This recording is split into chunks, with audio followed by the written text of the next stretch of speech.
අද ක්‍රුක් නෙක් ස්ක්වාෂ් කරි එකක් හදමු. බලලා හොඳ පැහිච්ච එකක් කඩන්න ඕනි. හරිම අනිත් පැත්තේ තියෙනවා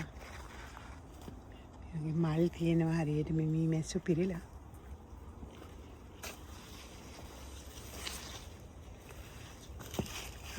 මේක නම් හොඳට පැහිලා වගේ.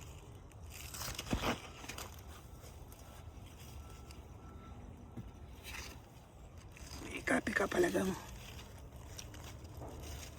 මේක හරි හයියයි මේ නැට්ට.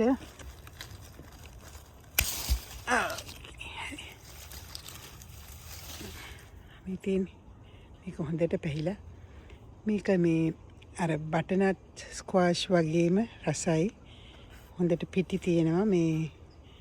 මේක කරි එක හදලා ගත්තාම හරිය රසයි. ඕනනම් මේක ඔයගලන්ට මේ බේක් කරන්න ගන්නත් පුළුවන්. තම්බලා ගන්නත් පුළුවන්. සූප් එකත් හරිම රසයි. මම කලිනුත් මගේ රෙසිපි එකක් දාලා තියෙනවා මගේ වීඩියෝ එකක් මේ සුප් එක. එහෙනම් අපි මේක කපලා කරි එක හදමු. මිරිස් කරල් කීපයකුත් කඩා ගමු. කරි එකට දාන්න.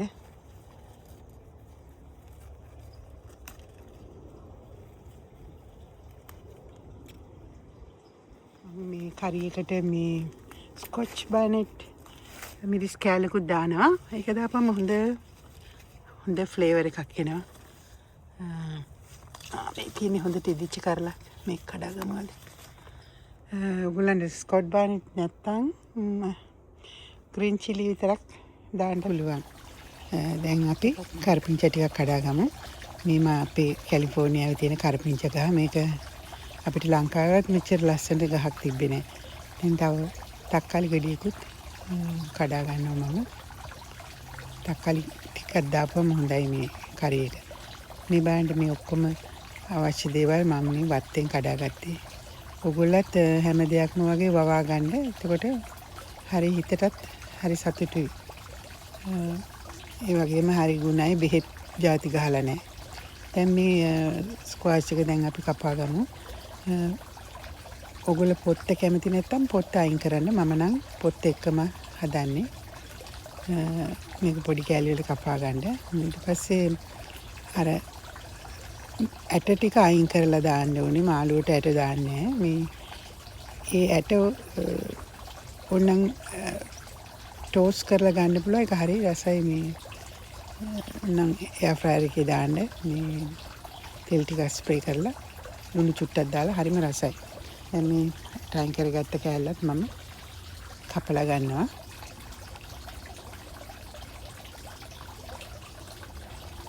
ඔයගොල්ලෝ කැමති සයිස් එකට කපා ගන්න එක ප්‍රශ්නයක් නෑ. දැන් ඊට පස්සේ මේකට දානවා සූදුරු කුඩු ටිකක්, ගම්මිරිස් කුඩු ටිකක්, කහ කුඩු, ලුණු, උළු හාලට ටිකක් දානවා. ඊට පස්සේ මේකට සුදු ලුණු ටිකක්, අම්මිරිස්, එතකොට ලුණු, වී ලුණු කපලා මේකට දාගන්නවා. මම කොම ಜಾති ඩිස්ක්‍රිප්ෂන් බොක්ස් එකේ දාන්නම්.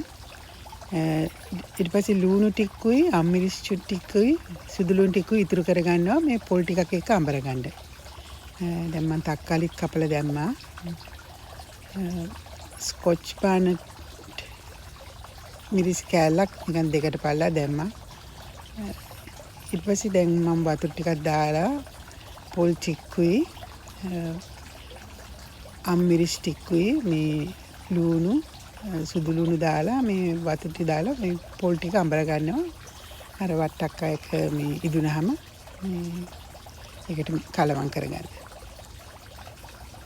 ඒකෙන් හොඳ නිකන් ක්‍රීමි වගේ මේ ඝනකමට එනවා කරි එක උදේ.